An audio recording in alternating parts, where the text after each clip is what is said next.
Hello, Bashar. It And is to you, good day. so exciting to talk to you, and I hope that you're doing well in this now. Of course I am. I wouldn't be doing otherwise.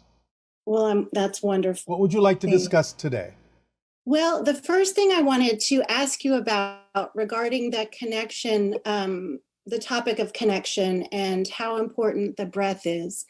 I recently came across a book called The Arasatma, which is the alchemical breathing techniques of the ancients. And it says that the Montauk Indians were custodians of this sacred body of work and has a unique process of breathing that creates a balance between the three vehicles of experience: body, soul, and spirit.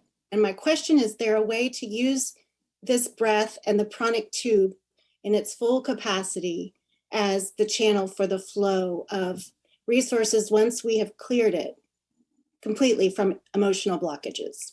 Well, yes, why wouldn't it be?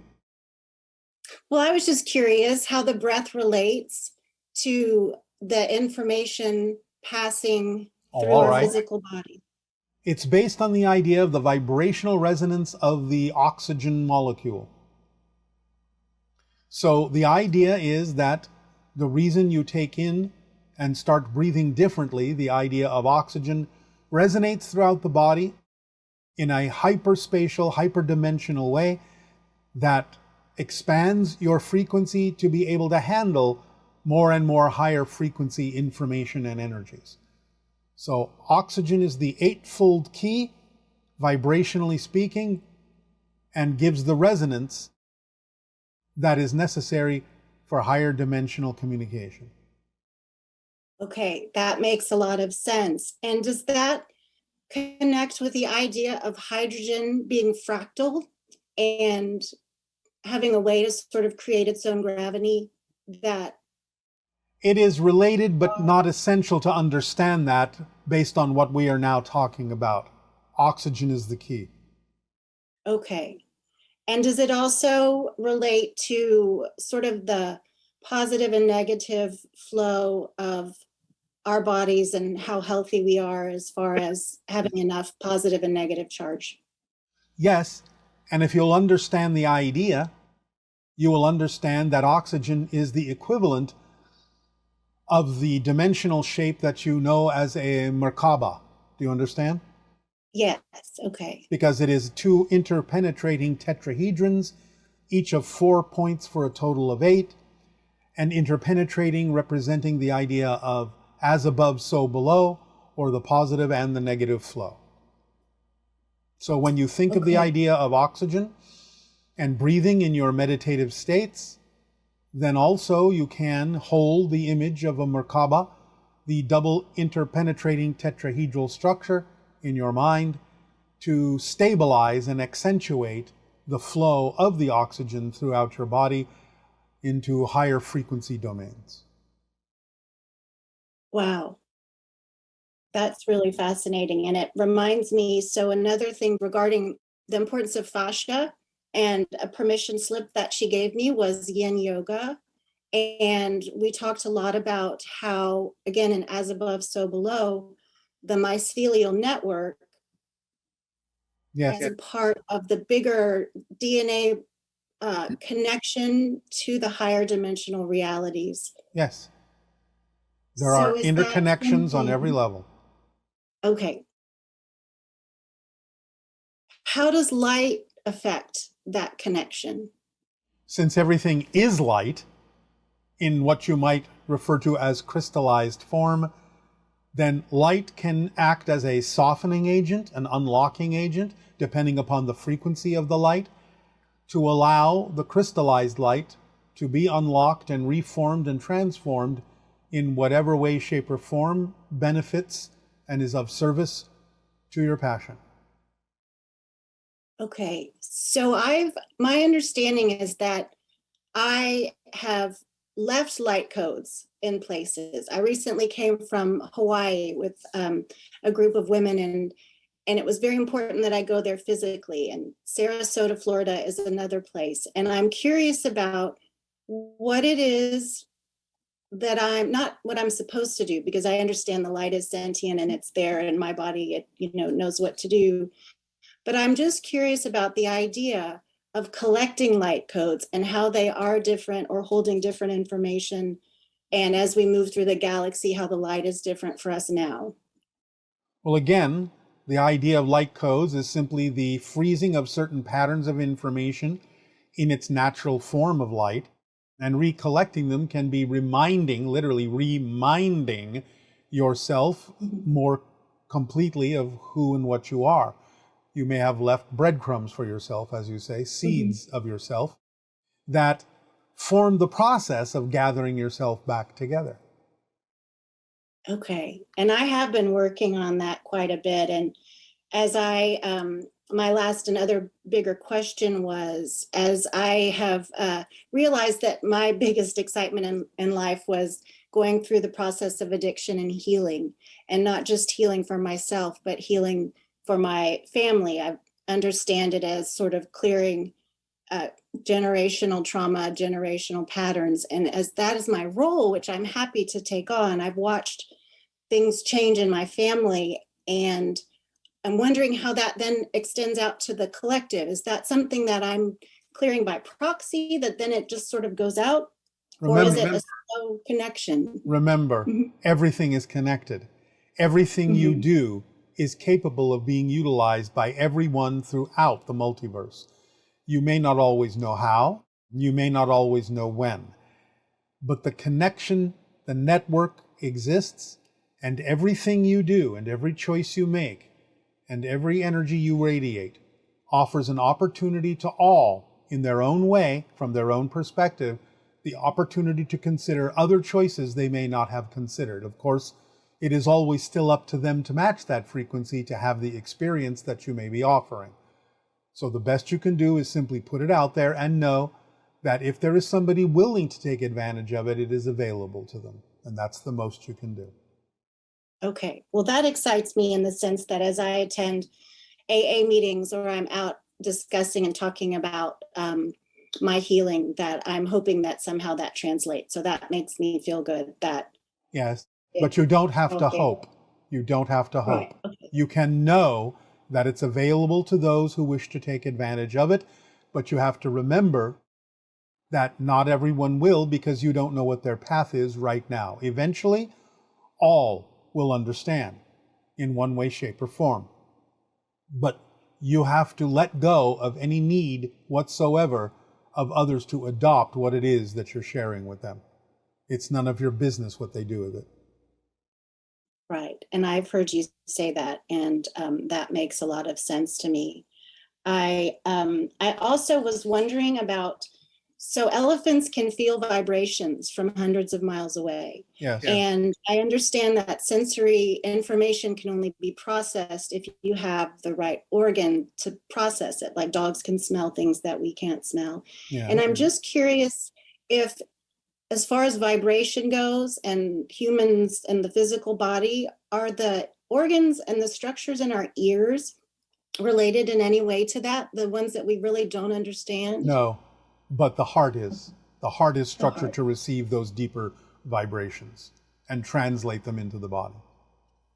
Sometimes other organs may assist, but primarily the heart is the organ that receives those deeper vibrations. Okay. And is it the magnetic resonance that the heart creates through the heartbeat? Yes. That allows it to become bigger and expand our field? Yes. Okay. Well, I am just so grateful to have had this opportunity to speak with you. I thank you so much. The information that you put out, I apply, and it's very exciting to be able to be here with you today. So thank you. It is for us as well, and it is our passion and our pleasure to share the information with all of you. Aveo. Aveo. Hi, Bashar. This is Allison from Arkansas. So my question is pertaining frequencies that are really, really close together, as well as soul contracts. So we hear all the time people, for example, having an accident, like they walk out into the street and a car hits them, and they say they never saw the car coming, and the driver says they never saw the person, they just came out of nowhere. Is it possible that in situations like that, albeit extreme, that because of a soul contract and just the perfect timing, that even though these two individuals were not at that moment on the same frequency, but that the split second right before that happened, they merged into the same frequency, or one of them jumped to the other one? Is that a possibility? Because to me, that has so many other implications that I'm thinking of. So if you could give any insight on that, I would appreciate it very much. Thank you, Bashar. Love you. It is actually a probability. Yes, that is correct, and that can happen, and happens more often than you may think. Because again, the idea is that a person may set themselves up for certain experiences, and they know they have also chosen certain moments to represent interactions with other realities, and they will wait until that synchronous moment to shift to that vibration so that what they have chosen to experience can happen, and so that what they have chosen to experience will not happen before that moment by being shifted out into a different vibration until they are ready to experience the shift into the vibration of the agreement with the others. Remember that you're constantly shifting, constantly, billions of times per second. So it is an orchestration, and a very precise one. Good day to you, Bashar. Thank you so much for this interaction. I have much love and appreciation for you. Our unconditional love to you as well. Thank you for the co-creation. What would you like to discuss this day? Yes, please. I'm very excited. Can you please explain to me this yearning for expressing my sexuality that I've always had? How do I celebrate my sexuality in alignment with my higher self? Well, again, all things must be consensual, representative of harmony and alignment and agreement in the expression of any creative outlet. And the balance must be achieved between different ways of expressing your creativity. The idea can sometimes be that if you are limiting your creative expression in certain ways, then other ways may be attempting to make up for it by expanding in the creative expression that way. But if all is in balance, then each will take its time, in perfect timing, to be creatively expressed in harmony and agreement with others with whom you may attract, who would then be in agreement to receive the creative expression through that modality. Is this helping? Yeah, it does help, and I just to in your words, if I could more clearly have help in terms of walking through my doorway. I will ask you a question. Is there any other creative expression representative of your passion that you are not expressing fully in your life? Not that I can think of. What are your primary passion expressions in life at this point? Right now, singing and dancing and just being who I am in the sense of as a person. All right. Do you feel that they are vibrationally equal to the idea of the sexuality expression as well? I feel like something is missing. Such as?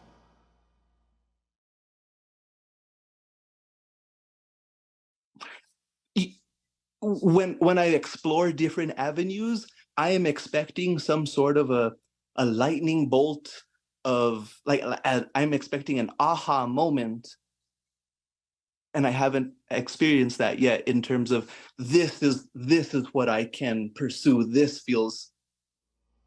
But you said that you are already experiencing the expression of your passion through singing and dancing and forms of sexual expression. Do none of these produce any aha moments for you?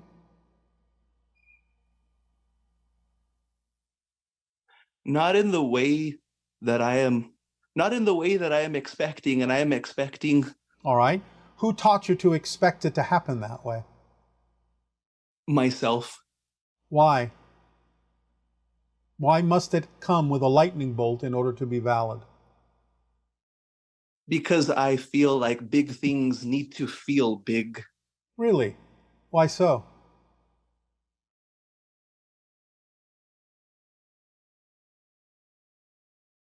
I'm not sure. All right. I'll ask the question from this perspective then. Why are the things you're already doing that are representative of your passion, why are they not feeling big? Because I feel like they can't provide for me in the financial way I would like them Really? to. Really? So you are insisting that only a certain form of abundance is what your passion can provide you, instead of opening up and relaxing into the different forms of abundance that could be supporting you. Is that what you're saying? Yes, I am insisting. Why? Do you not know that insistence is resistance and imposes limitations upon your ability to express your passion and creativity? Why would you choose to limit yourself that way by closing the doors through which all forms of abundance and support could be coming to you? Why insist on only one form as being valid? I don't know. It's Sure you do. Sure you do. because it feels like that has Because always you been. have been taught to think that way. Mm. Because you have been brought up in a culture that thinks that way. Because you're basing your worth on only one form of abundance. Mm. So, have you heard us talk about all the different forms of abundance? In the ways that it exists, yes. Why are none of them as real as money?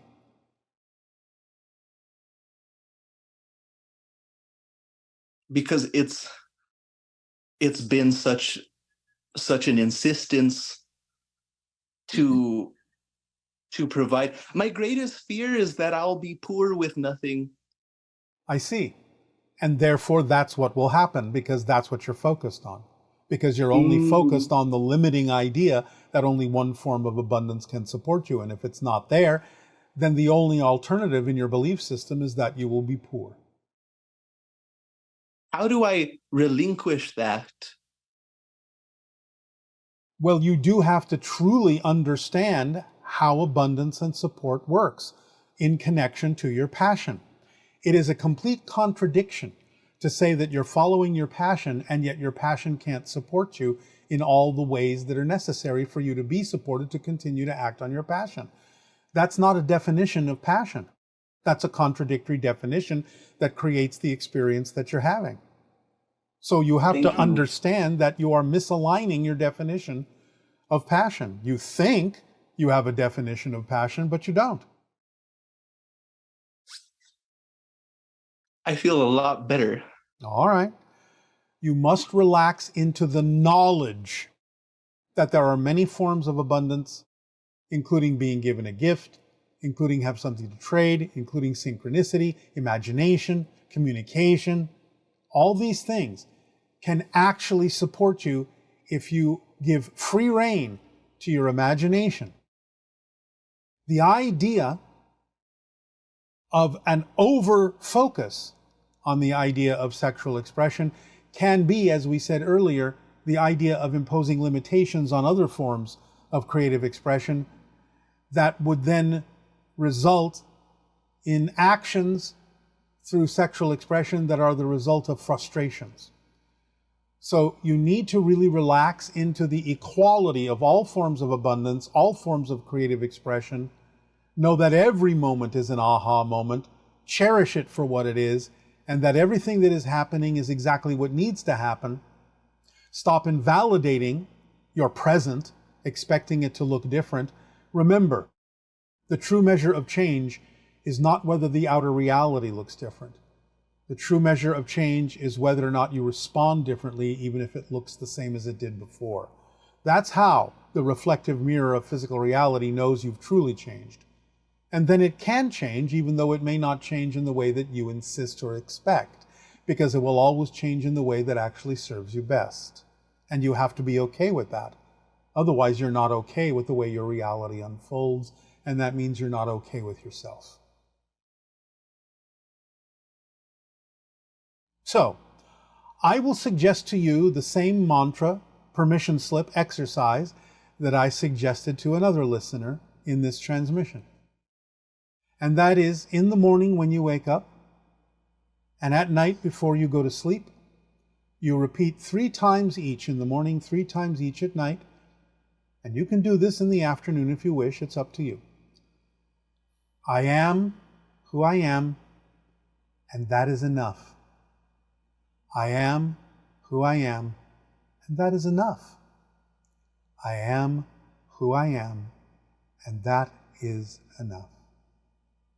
And then start relaxing into allowing, not making, not forcing, allowing synchronicity to bring you the things you need to consider, to ponder, and remain in a positive state while you do so, allowing yourself to fully appreciate everything that comes to you, to see it through the eyes of positive reality, of positive light, and to feel the aha moment that exists perpetually every single second. That's what we have to suggest for you. Thank you very much, Bashar. That satisfies my question. I would like to ask you another. Yes? Can you please tell me what connections I have made to other civilizations among the stars that are helping to inform my life on Earth now? Most people on your planet have many common extraterrestrial energetic connections. Pleiadian, Sirius, Arcturan, Hybrid, Gray, Orion. There are a few others we're not allowed to talk about, but all of you have the connections you need that are giving you the assistance you need. You cannot receive more assistance than you're getting. You simply have to pay attention to the assistance that you're already receiving to benefit from it more and more.